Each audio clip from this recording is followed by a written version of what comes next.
Iran की जौहरी तंसीबात पर हमले। अमेरिका भी इसराइल की जंग में शामिल हो गया। अमेरिका का ईरान की 3 एटमी तंसीबात पर बड़ा हमला। 7 अमेरिकी B-2 बमबार तैयारों ने ईरानी न्यूक्लियर साइट्स को निशाना बनाया। अमेरिकी मीडिया के मुताबिक फोर्दो जौहरी तंसीबात पर 30 टन धमाका खेज मवाद गिराया गया। नतंज और एस्फहान में जौहरी अहदाफ पर 30 टमाहॉक मिसाइल इस्तेमाल किए गए। ईरानी हुकाम की फोर्दो समेत 3 जौहरी तंसीबात पर हमलों की तस्दीक।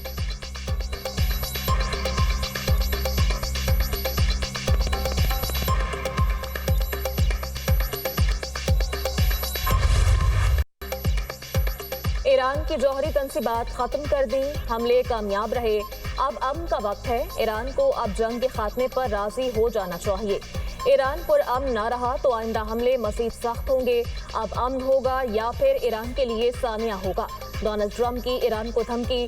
फर्दो, नेतन्ज और एस्फहान को निशाना बनाया गया। फर्दो जौहरी प्लांट मुकम्मल तबाह कर दिया। फर्दो जौहरी साइट पर बमों का एक पूरा पेलोड गिराया गया। ईरान का दुनिया के लिए जौहरी खतरा खत्म कर दिया। दुनिया की कोई फौज या ऑपरेशन नहीं कर सकती थी जो अमरीकी फौज ने किया। अमरीकी B-2 बमबार तैयारों ने जौहरी तंसीबात पर हमले में हिस्सा लिया। बहुत से अहदाफ रह गए। अमन कायम न हुआ तो दुरुस्तगी के साथ दीगर अहदाफ के पीछे जाएंगे। अब इसराइल पहले से ज्यादा महफूज हो गया है। अमरीकी सदर डोनाल्ड ट्रंप।